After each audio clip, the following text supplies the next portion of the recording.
तो दोस्तों आज का हमारा टॉपिक लोकतंत्र को लेकर है। क्योंकि भारत में लोकतंत्र व्यवस्था है, इसलिए भारत के हर एक नागरिक को लोकतंत्र का मतलब पता होना चाहिए। तो सवाल ये उठता है कि लोकतंत्र है क्या भारत में अभी भी लोकतंत्र है या नहीं। तो चलिए लोकतंत्र का मतलब समझते हैं। लोकतंत्र एक ऐसी व्यवस्था होती है जिसमें सरकार जनता द्वारा चुनी जाती है। सरकार को चुनने का काम जनता करती है, लेकिन लोकतंत्र के लिए ये बहुत जरूरी है कि भारत में जो भी इलेक्शन हो वह स्वतंत्र और निष्पक्ष रूप से कराया जाए। जबकि हाल की घटना फरवरी 2024 में 3 अनजान लोगों ने पुणे में शाश्वत तहसील के ऑफिस से इलेक्ट्रॉनिक वोटिंग मशीन की कंट्रोल यूनिट ही चुरा ली। बताइए, कहीं से ईवीएम मशीन तो कहीं से ईवीएम की कंट्रोल यूनिट ही चुरा ली जा रही है। तो क्या इस तरीके के इलेक्शन को आप फ्री और फेयर इलेक्शन कहेंगे? इसका जवाब है नहीं, क्योंकि फ्री और फेयर इलेक्शन में इस तरीके की चोरी, धांधली, भ्रष्टाचारी नहीं होती है। आगे मैं आपको ऐसे बहुत सारे केसेस बताऊंगी जो इस बात की ओर इशारा कर रहे हैं कि भारत से लोकतंत्र धीरे धीरे समाप्त हो रहा है और भारत में तानाशाही सिस्टम चल रही है। जैसे कि हमारे देश में कोई भी व्यक्ति अगर सरकार के खिलाफ बोलने की कोशिश कर रहा है या सरकार की आलोचना कर रहा है तो उसे या तो उसके अधिकार छीन लिए जा रहे हैं या फिर उसे संसद से बाहर कर दिया जा रहा है या फिर उसके लिए कड़े कानून बना दिए जा रहे हैं। जबकि संविधान का आर्टिकल 19 ये कहता है कि हमें बोलने और अपने विचार को अभिव्यक्त करने का अधिकार है। सभी नागरिकों को बोलने और अपने विचार को एक्सप्रेस करने का अधिकार है। अभी 6 महीने पहले दिल्ली में दिल्ली सेवा बिल लाया गया है ताकि दिल्ली की सरकार पे कंट्रोल किया जा सके। तो चलिए समझते हैं दिल्ली सेवा बिल की कुछ प्रमुख बातों को।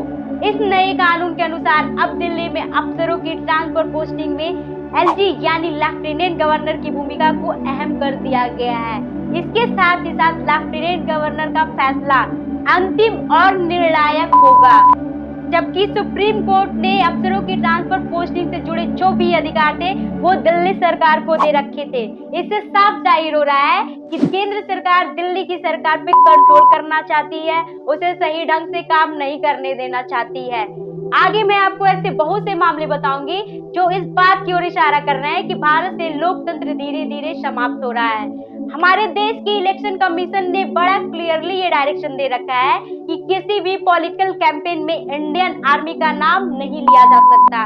लेकिन हमारे प्राइम मिनिस्टर जी 2019 के इलेक्शन से पहले शहीदों और हवाई हमले के नाम पे वोट मांगते दिखे। यहाँ तक कि यूपी के चीफ मिनिस्टर ने तो इंडियन आर्मी को मोदी जी की सेना तक कह दिया। बाद में जब इस मामले को इलेक्शन कमीशन में कंप्लेन की गई तो इलेक्शन कमीशन ने इस मामले में क्लीन चिट थमा दिया। जबकि ये इलेक्शन कमीशन के खुद के द्वारा बनाए गए कानूनों के खिलाफ थे, उस कानून की धज्जियां उड़ा रही है, फिर भी इस तरीके के मामले में क्लीन चिट दी जा रही है। ऐसे सिर्फ एक ही मामले नहीं, ऐसे लगभग 7 मामले हैं जो कि इलेक्शन कमीशन द्वारा बनाए गए कानूनों के खिलाफ थे, लेकिन उसमें क्लीन चिट दे दी गई। एनडीटीवी ने उस वक्त रिपोर्ट किया था कि 3 इलेक्शन कमिश्नर में से एक इलेक्शन कमिश्नर ऐसे थे जो कि 7 मामलों में से 5 मामलों से असहमत थे। उनका ये मानना था कि उस 5 मामलों में क्लीन चिट नहीं दी जानी चाहिए थी, क्योंकि वो इलेक्शन कमीशन द्वारा बनाए गए कानूनों के खिलाफ थे, उस कानून की धज्जियां उड़ा रही थी। तो इसीलिए उनका ये मानना था कि उस 5 मामलों में क्लीन चिट नहीं दी जानी चाहिए थी। बाद में पता चला कि इनका नाम अशोक लवासा था। पता है अशोक लवासा के साथ क्या हुआ? बाद में उनकी जॉब छीन ली गई, उनके बीवी बच्चों को सरकारी एजेंसियों से नोटिस थमा दिए गए। तो आपको क्या लगता है, भारत में लोकतंत्र अभी भी है या तानाशाही व्यवस्था चल रही है? तो चलिए तानाशाही यानी डिक्टेटरशिप को भी समझ लेते हैं। तानाशाही एक ऐसी व्यवस्था है जिसमें एक व्यक्ति की सरकार होती है और वो एक व्यक्ति वर्तमान में मौजूद नियमों कानूनों को अनदेखा करते हुए शासन करता है। तो ध्रुव राठी ने इसी बात को लेकर के डिक्टेटरशिप के बारे में लोगों को जागरूक किया है ताकि लोग डिक्टेटरशिप के बारे में जागरूक हो और भारत के लोकतंत्र को बचा सके। तो कैसा लगा मेरा वीडियो? अगर अच्छा लगा तो लाइक करें।